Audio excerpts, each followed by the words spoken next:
All right, so get this. We're going to dive deep into like the whole texting and relationship thing. Oh, okay. Yeah, with this book called Text So Good He Can't Ignore Interesting. by Bryan. So like it's supposed to, help you write texts that actually get a response. I see. And not just a response, but like, spark interesting connection. Yeah. And whether you're like just starting to date or you're in a long-term thing and want to spice things up, texting is like so important these days. Oh, yeah, definitely. Let's be honest, like who hasn't totally stressed about sending the perfect text? Oh, yeah.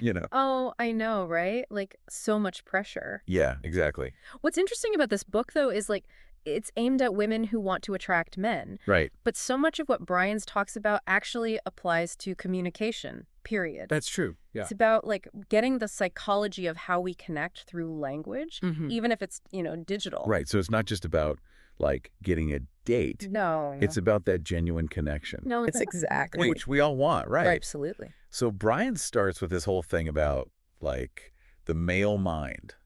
Oh. And how it works with texting. He's like, men really value directness and clarity, which, some women are different. Yeah. I've been so guilty of sending those cryptic texts. Oh, I know, the ones that are like, what are they even saying? Exactly. It's like texting charades or something. Totally. Bryant is all about that difference. Okay. Saying men just like get straightforward messages better. That makes sense. Where like the meaning's clear. Yeah, no games. Yeah, he's big on timing too. Oh, really? Like texting during downtime versus, work hours. I hadn't thought of that. Makes a big difference in how they respond. That's probably true for anyone, though, right? Oh, for sure. Like, we all have times where we're more open to talking. Yeah, totally. So I'm curious, what kind of texts does he actually recommend? Right. Like, what are we supposed to say? Yeah. Instead of the typical, hey, how was your day? He's like, try, hey, superstar, what's the highlight of your day so far? Okay, so it's still casual. Yeah, but more personality. And positive, right. Exactly. Yeah. It's like, I'm interested in you. Yeah, I want to hear the good stuff. And way more memorable than just, hey. For sure. So it's less about compliments. Okay. And more about showing you're genuinely interested in them. Oh, I get it. Then he gets into making those, like, attention-grabbing messages. Okay, like what? He calls it starting with a hook. A hook? Yeah, something intriguing or funny. Ooh. Or unexpected to, like, grab their attention. Right from the start? Yeah, so spill the secrets. What are some of these irresistible hooks? Well, he says to tap into shared memories. Like what? For instance, he gives an example. Just remembered that funny story you told me. Oh, yeah. Made me smile. Care to share any more of your hilarious adventures? Okay, so not just word for word, though, right? Right. It's the idea. Okay. Think of your own inside jokes or fun stuff you've done together. Right, so it's personalized. Exactly. By referencing something you both enjoyed, you're not just starting a conversation, you're triggering good feelings. Yeah, like a little inside world, just the two of you. Exactly. It builds intimacy right from the start. So it's deeper than just being witty. Yeah. It's about that genuine connection. Right. Through shared stuff. Yeah, but sometimes, I overthink it. Oh, tell me about it. And try too hard to be clever. Instead of just being ourselves. Right. Exactly, and Bryans touches on that. Oh, good. He says authenticity is key. But even being authentic, there are still, like, strategies. Yeah, to make your texts work better. Okay. He talks about balancing humor, mystery, and genuine interest. So how do we actually do that? Yeah. Without sounding like we're, reading a script. Think about using examples from your own life. Right, not just copying the book. For instance, let's say, he's a foodie. You could be like, just tried the most amazing emplating. Insert his favorite food here. Think you could handle it. Okay, that's a good one. Right. It's playful, No, shows you get his interests. A little challenge. Exactly. It invites him into your world. Yeah, and sparks his curiosity. Now, Bryans also talks about, like, the don'ts of texting. Oh, okay, like what not to do. Yeah, the pitfalls to avoid. Give us the dirt. So he dives into the psychology of over-texting. Oh, that's a big one. Right. It can be a major turnoff. Totally. Think about it. Getting bombarded with messages yeah. can feel overwhelming. Suffocating almost. Yeah. It signals you're more invested than they are. Which can be, like, a bad power dynamic. Exactly. It's like, pay attention to me, I need you. A dreaded triple text. Yeah, it can seem needy. Or clingy. Right? Yeah, which pushes people away. So how do we show interest without overwhelming them? Right. You don't want to seem distant either. Is there, like, a magic formula? Bryans talks about mirroring texting styles. Mirroring, what's that? So if they're concise, you don't send paragraphs. Okay, keep it short. But if they start longer talks, Right. you can engage on that level. So find a rhythm that works for both of you. Yeah, it actually uses something called the chameleon effect. Oh, what's that? Where we subconsciously copy people we like. Wow, that's deep. It's about rapport, not games. I never knew so much psychology went into texting. There's a lot to it. Sometimes the best message is no message at all. Really? Silence can be powerful. How so? It builds anticipation they miss you. I see, like a pause in music. Exactly. Makes the next note hit harder. Okay, so it's not about constant attention. Yeah. It's about that push and pull. Yeah, give them space to pursue you. That makes sense. So we've got the messages, avoiding the bad stuff, even Yeah. some psychology. But let's be real, the fun part is flirting. Ooh, yes, that's where it gets good. How do we make texts sparky and interesting? Well, hold on tight because that's what we'll unpack next time. All right, can't wait. Things are about to get flirty. Okay, so picking up where we left off, let's get into the flirting and fun part of texting.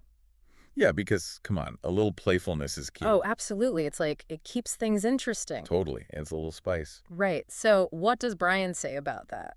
Spill the secrets. What are his flirty tricks? Well, he talks about being playful, teasing a bit, but it has to match the other person, so it's genuine, not forced. Makes sense. A well-timed joke or like some light teasing, it creates that kind of intimacy, like you're both in on it. Like a secret language, just you two. Exactly. So what are some texts that actually work? Like, give us the goods. What gets a good response? Yeah, real examples. If he gives one, I kind of like it. It's, you must be tired because you've been running through my mind all day. Okay, that's cute, cheesy, but cute. Right. It gets the point across. Yeah, way better than, hey, what's up? Way better, but what if you're not naturally flirty over text? Yeah, some of us are shy. Any tips? He says, start small, don't go for, big jokes right away. Okay, so ease into it. Yeah, just a bit more humor, lightheartedness. Like what, specifically? More emojis, maybe a funny gif. What GIFs are good? Or just tease him about something, but lightly. Right, baby steps, no need to be someone you're not. Exactly. Just let your fun side show a bit. Speaking of showing, Bryan's also talks about, using language that's... Evocative, yeah. Oh, tell me more. That sounds interesting. He says, describe what you're doing. Okay. But in a way that makes them picture it. Ooh, like paint a picture with words. Yeah, so not just, I'm at the beach. Right. But more like, watching the sunset at the beach, wish you were here to see it with me. Oh, wow, that's good. Creates longing, invites them into the experience. It's subtly suggestive, not too much. Right, you're planting a seed. Let their imagination do the work. And it goes back to that connection thing. Yeah, it's not just facts, it's sharing, inviting them in. Okay, so we've got the messages, the flirting, the fun. But what about when things get, tricky? Oh, yeah, conflict. Every relationship has it. True. And texting can be like a minefield for misunderstanding. Totally. No tone of voice, no body language. Ugh, tell me about it. I've had full-blown arguments over a misplaced comma. Oh, I know. It's like digital telephone. These get so twisted. So Bryan says, pause, think before you hit send. Good advice, especially when you're heated. Choose your words carefully. Be clear. Yeah, sometimes I send stuff I regret later. It happens. So how do we address issues without things blowing up? Right, like how to actually talk about the problem. He's big on I statements. Oh, okay. What's that about? Express feelings without blaming, so not, you always do this. Right, that's accusatory. Yeah, instead try, I feel hate when this happens. Oh, so it's about owning your feelings? And inviting understanding. Instead of making them defensive. Exactly, and sometimes texting's just not enough. Yeah, some things are too complicated. He says, know when to switch, like call or meet in person. Yeah, sometimes you need to hear their voice, see their face. To really get it. And it shows you're putting in the effort. Right, to work it out in a good way. Okay, so we've done the opening lines, flirting, even conflict stuff. But Bryan's goes further, right? He does. He gets into some, advanced texting strategies. Advanced? Ooh, tell me more. It's like building on what we've talked about. Okay, so taking it up a notch. Clarity, authenticity, empathy, but in a more, strategic way. So what are these secret weapons? He talks about varying your message types, not just words anymore. Well, what else can we do? He says use multimedia, photos, emojis. Okay, I like that. Visuals are good. Even voice notes. Wait, voice notes. Isn't that too much too soon? It depends on the dynamic you have, but a good voice note, It lets you convey warmth, humor, stuff text can't always do. I guess hearing their voice is more personal. Kind of a little audio message. A sneak peek into your world. And it breaks up the monotony of just text. So not just words, but sounds too? Imagine sending a playful voice message. Or even... Oh, okay, I get it. More variety. Exactly. What else does Bryans have in this advanced section? He talks about the push and pull dynamic. Push and pull. That sounds kind of manipulative. Yeah, no, it's not about games or tricking anyone. Okay, so what is it? It's finding that balance between showing interest, Right. but also giving them space to come to you. Oh, so sometimes pulling back makes you more desirable. Exactly. It creates mystery. Like playing hard to get, but with texting. Kind of, but it's deeper than that. Okay, so less about being a tease, more about... Yeah, more about being mindful. Of what? How often you text first, how fast you reply. Right. Are you always the one keeping the talk going? Makes sense. No one wants to feel like they're doing all the work. Right. So one strategy he gives is to vary your response times. Oh, interesting. Don't always answer right away. Okay, create some anticipation. Yeah, let them wonder what you're up to. And it shows you have a life beyond the phone. Exactly. It avoids seeming too eager. Makes sense. You gotta play cool sometimes. He also says to sometimes end the talk when it's good. Oh, I like that. Leave them wanting more. Exactly. Like a good date that ends before it gets boring. Oh, that's a good analogy. It keeps them wanting to come back for more.